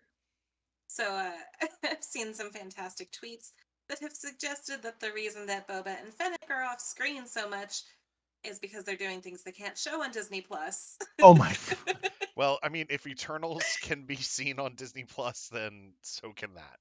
That's all. Look, if Boba Fett is using WD-40 on Fennec, like that's WD-40. Save that for after hours next week. After it's like, look, she's mechanical in her gut region, like she's it's... I get it. Yep. Yeah. I just had to throw that out there. No, it's a great thought. It's a great thought. And it's a great tweet. But yeah, I mean, it's a great tweet. Great tweet. I can't claim credit. I reblogged it. Yeah, I'll retweet that all day long. Retweet. But I mean, they've sidelined the two main characters of the show to focus on Mando. And like I said, if this show's about the criminal underground, which that's how it was pitched to us, especially in that trailer, the original trailer, then don't show me Luke Skywalker. Don't show me Ahsoka Tano, and don't show me Grogu. Once again, I'm sorry, I may sound cynical here, but I don't care. He was so cute when he hopped with the Force. Oh my god. He was pretty cute. That was pretty it was cute. It was cute to watch. Like the first time he jumped, I chuckled. Oh yeah. Because like he looks down and then looks back up at Luke and he's like, "See, I did it." And like Luke's just like, "No, you idiot." Like but that's an actual line too. No, but like you could just tell like Luke's just like, "Come on." Like I do enjoy that Luke clearly has no idea what he's doing. No, he doesn't. Yes. I do enjoy that. Like it and then because why would he? Why would he know at this point? And then Luke's gonna use the Cruciatus curse on those frogs. Those poor frogs. The Cruciatus curse. Like, I'm sorry. That was such a dick move by Luke. It was. Doing that whole thing. Like, Grogu is clearly hungry. We all know from Mando season 1 and season 2, frogs are snacky time for Grogu. Frogs are snacky okay. Time. So if he's over here and he's meditating and he has a little grumblies in his little tumbly, my man needs to reach over. He's a growing boy. Grab a frog and go nom nom on the frog. And Luke's like, no, you must concentrate. So what does Grogu do? Like a great student, drops the frog, right? And then what does Luke do? Oh, I need to show my student up. Not even looking. Force grab. 18 bajillion frogs in this pond. Hey, Grogu, check out what I can do. It does feel like... And then what does he do? He doesn't offer Grogu a snacky frog. He drops them again. Talk about, that is like the worst teacher ever. Now I know why Ben Solo went off to the First Order. Makes a whole now. It was during virtual learning, the beginning of the pandemic when kids were still home and stuff. I learned a very important lesson. Let's see how this ties in. I can't learned wait. a very important lesson. Kids learn better when they're having snacks. Snacky time is the best time. That's why I've been eating Tic Tacs this entire time. To focus and learn the Force, give them a freaking snack, and he will listen. Hey, how productive was Grogu when he had the space macrons? Oh, yeah, he learned so much that day. I mean, when he was eating Frog Lady's eggs, I wanted Frog like Lady he was very show up. engaged in what was going on. That would be the only acceptable cameo, Frog Lady. Just wanted Frog Lady. Yeah, she's gonna kill Cad Bane. Yeah, I just wanted Frog Lady to show up and just be like, "Oh my god!" Like. He just lives there now. My babies! My babies! Good thing she didn't go through and count all the eggs because 8 are missing now, you know. Then the husband just pops his head out of the makeshift hut that they're building. He's like, "What's wrong, honey?" There's off screen. They just live on this planet now. Like if you're gonna bring in 2 characters from the Mandalorian, bring in those 2. Bring in Frog Lady and Frogman.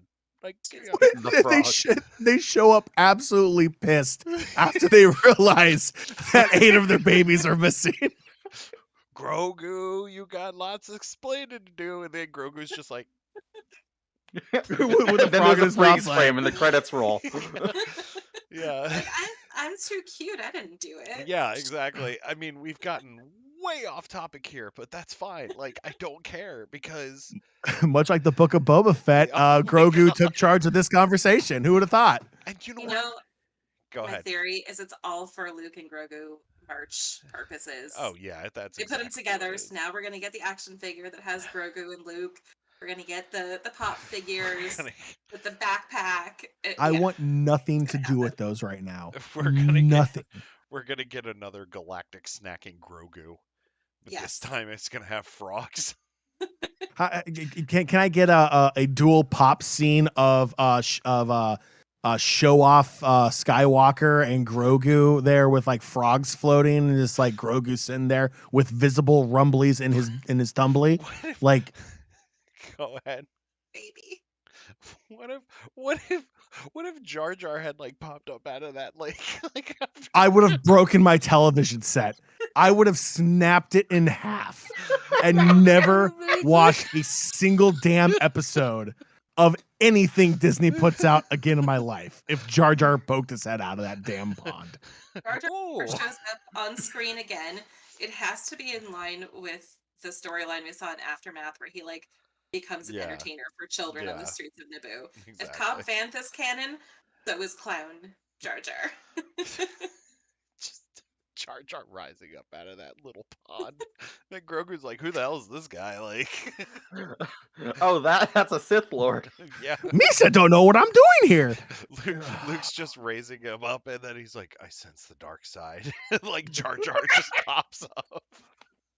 I do one more quick thing that I just Yeah. wanted to address. I love that we know that Ahsoka and Luke have met and that he has heard stories about Anakin as a Jedi. Yeah, Just like knowing that happened, we don't have to headcanon it anymore. but my point is like, it just seemed out of place because like Yeah. whenever we see Ahsoka, like especially like in Rebels, she doesn't really. I mean, she knows like Padme was pregnant, but like she doesn't know about Luke and like Luke and Leia. So like Yeah. I'm wondering like I mean, did her and not the Anakin have name. like this conversation like during that fight like that gets paused because of the world between worlds? Like Anakin's like, "Let me tell you about my kids." Like I mean, he's got the last name Skywalker. It's obvious. yeah. To her at least. Yeah. But my one theory about this is I think they fit her in here so that I feel like Ahsoka's going to be the end of her story. I'm Yeah. thinking that after Ahsoka, because we know she's dead by the time of Rise of Skywalker. That we know of, yeah. Yeah, because she's one of the voices that Rey hears. So I wouldn't be surprised if that's the end of her story. Yeah. So But like my whole point is like she's so hell-bent on finding Thrawn in Mandalorian that like what happened to your quest to find Thrawn and Ezra, like that you're hanging out with Luke Skywalker? I get all of your points. I get all of your took a points. quick detour on the way to pick up Sabine. Okay. She was like, "What, a Skywalker? Let's go check this out." Yeah, it's like it makes complete sense. She would take a detour, just like Mando was on Tatooine to help Boba Fett, but he was like, you know what? Before I stay here to help, I'm gonna go off planet to visit Grogu to potentially come back in Episode 7 to help you take control of Tatooine. Yeah. Come on. So I want to get to one more story beat before we end for the night. Hopefully Max Rebo was off work. Max Rebo lives. They didn't Okay. show him in the cantina. He Also, wasn't they there need with the to band. They stop didn't show him there. fridging. Yes. They need to stop fridging As- the hot ladies. Stop fridging the hot In ladies. general. Stop fridging the hot ladies. As the Where's the dust whip? settles, Max Where are Rebo we? is still there drumming away. Yeah, I think he was off it's that day. great. He's still jizz wailing after all this time. Yeah, just will. I think it's great that like as soon as like a day after that episode aired, like somebody took the clip of Max Rebo like emerging from Jabba's sail bar wreckage from Robot Chicken, just being like, "Oh man, piano all busted up, man. Sing a goddamn man." And I'm like, you know what? Max Rebo probably showed up for work the next day, and he's like, "Oh man, I take come one on, day, Daddy not Dad." again. Someone Take leave one me day dead. off, and this is what happens. Exactly. This is That's the another second thing, time. Like, Max is like the mastermind of all of it. Max. Somehow Max- He Palpatine knows when he returned, and shouldn't it be was there. Max Rebo that made Palpatine return. Max was like, he's like, I've always wanted my band to blow up, but not like this. Like, come on. That's twice Oh, now that Max. we've lost the band to explosions. You know how hard it is to find a galactic bassist? Like, it's tough. I had to settle for a droid last time. Ooh. I mean, and come on, that drummer droid. I was like, this is awesome, and then like he blows up. I'm like, You know, this is maybe great. he's okay. Maybe he's all right. Oh, Max, if you're watching, we miss you. R.I.P. bud. R.I.P. Max, if you're It's you.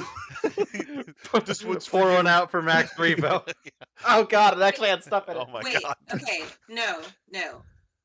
Max Rebo shows up in the Lego Holiday Special, which is He does. a He sequel does. trilogy. He So does.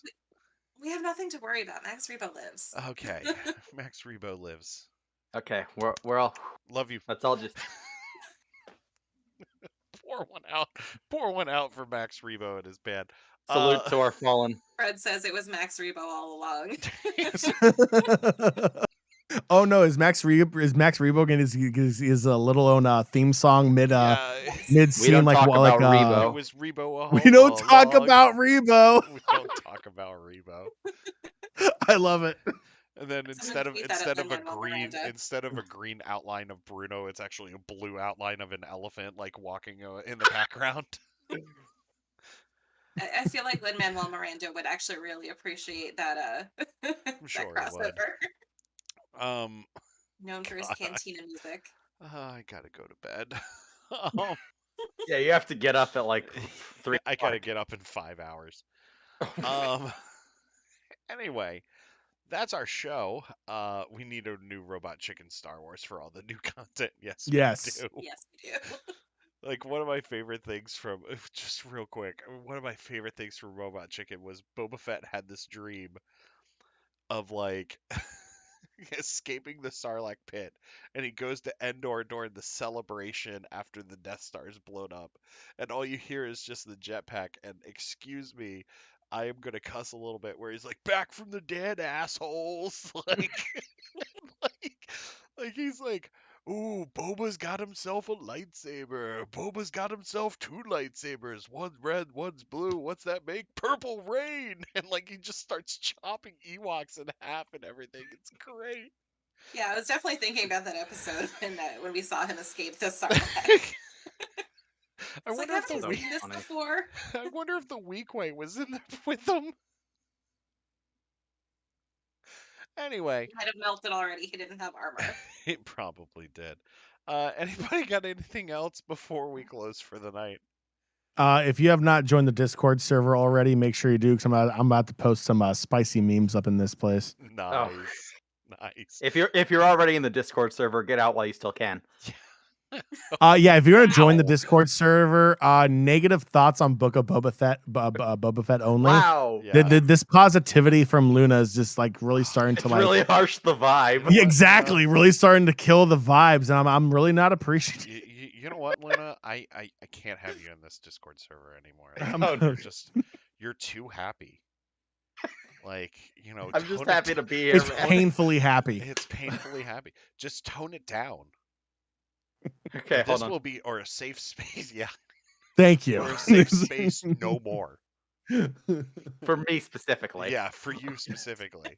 I'm gonna have Cam just make video after video after video about you. I love Cam's Oh, videos. I know. Cam's I love videos are Cam's great. videos too. That's a load of Star Wars. That is a load of Star Wars, which I have to watch the new one.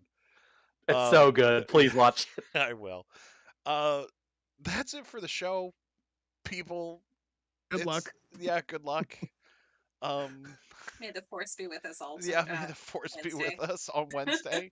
If we don't get a 2-hour finale, I will riot. riot. Yeah. Tune in next week for when I drink a bunch of lemon juice. 38 minutes. Mandalorian riot. 38 minutes. Pour one out for Max Rebo tonight, people, too. Actually, you know what? That's the saddest death in the Book of Boba Fett. Just No, saying. no, we just covered he I lived. know, We I just don't know know. about Garza. I know. Oh, I please know don't, Garza's please still don't around. do, please don't do Flashdance like that. Yeah. Yeah. Yeah, that's it. We'll see you next week.